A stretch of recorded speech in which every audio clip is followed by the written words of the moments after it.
Let me ask you, are you energized? Are you ready to engage your day with aliveness and eager anticipation? In the science of success, researchers have shown that one of the major determinants for creating success and maintaining success is our physical health. And a telltale sign of one's physical health is how one approaches the day. So let me ask you this. Do you bounce out of bed in the morning with energy, eager and enthusiastic, ready to seize the day, to take on the day? Or do you wake up lethargic, depressed, and dreading what's to come? Now, these two opposing ways of approaching your day, and approaching your life for that matter, are not a result of your willpower or willing yourself to have a good day. Rather, what they are the outcomes of your already established health habits. That's right, your already established health habits, or perhaps your lack of health habits and practices. Hi there, Patrick Cameron, extraordinary integral coach, eager and enthusiastic to share information that I know is valuable and life-enhancing, a game changer. This information is the grounding foothold for you and I to be and do what you and I desire in life, what you and I have come here to do and to be.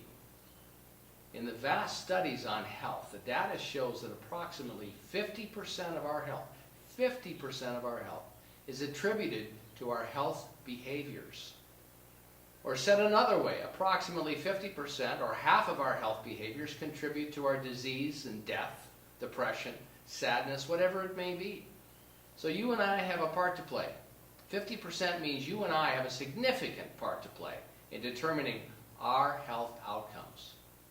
Behavioral choices will and do influence our success because a large portion of our success is our well-being, is it not?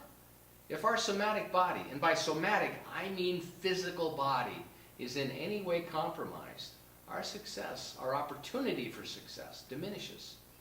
If 50% of health is in our power, and it is, ask yourself, am I using my controllable, doable 50% to my health advantage? Now, isn't this good news? I'm not telling you this to depress you or make you sad. I'm telling you this to empower you, to realize we've got more to do with this, to be more involved with this than we already are. And that's a good thing. Now, I personally found the statistics of 50% very empowering because I, like you, like many of you, I was taught that my biology, in other words, my genes determined my health. You were taught as well that your biology, your genes determine your health. And with that information, I believed I was a victim. That I was a victim to my heritage and my inherited diseases passed down from my generational lines, from my parents and grandparents and great-grandparents. My gene legacy has been heart and cardiovascular diseases. And I'm not going to address in-depth health behavior practices themselves right now, but I will be addressing these practices in future videos. Success health behaviors identified in healthy living research have a consistent range of topics. I've listed 7 behaviors that repeat themselves in the majority of these studies. Now, if you have a pen, I suggest you write these down. Are you ready? The 7 behaviors are, number 1, diet. Number 2, exercise or activity. Number 3, sleep. Number 4, presence or mindfulness. Number 5, creativity. Number 6, learning. And number 7, belonging. By belonging, I mean social interaction. Who you hang out with, who you interact with, who's your tribe, who's your group, who's your community. I coined these 7 areas, the 7-UP daily health practices. I'm attempting to come up with an acronym to support memorizing the 7 topics, but to date, I haven't been successful, but I'm still creating, I'm still in the game, and I'll keep you posted. Again, although this is not a discussion on any particular health behavior of the 7 listed, or the practices that support these healthy behaviors, the 7 core, the 7-UP daily health practices can become a part of your daily behaviors starting when? Today. Think of it this way. If you're sick, you're not well, what do you want? I mean, if you're bedridden, if you're in pain, exhausted, have a chronic condition or an acute condition, you're depleted, what role would money have? Or making a lot of money have? Or would you care? Would you care if you had a purpose or not? Would a better or new relationship be your focus? My sense is no, of course not.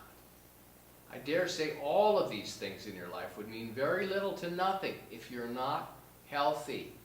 What you truly want and what I want and need, a basic need, is physical health. Now, we all have habits, each and every one of us. And I'd like to invite you to start noticing what those habits are. And if there are habits that are supporting your best outcomes, or are they simply repetitive ways of living that you've fallen asleep in? So take a look at that. I'm excited about this information. I think it's important. It's simple. And I know we've all heard it before, but I want to emphasize it because without our physical health, what do we have? And I'm looking forward to posting more on this topic with specific findings and information that you can start to use immediately to create your successful life within yourself and without. May your day be a 7-Up day. If you find this information valuable, I encourage you to share it with someone that might benefit by its content. And I encourage you, make your day an integral day. One thought, one step, 1 minute, 1 hour, 1 day, 1 breath at a time.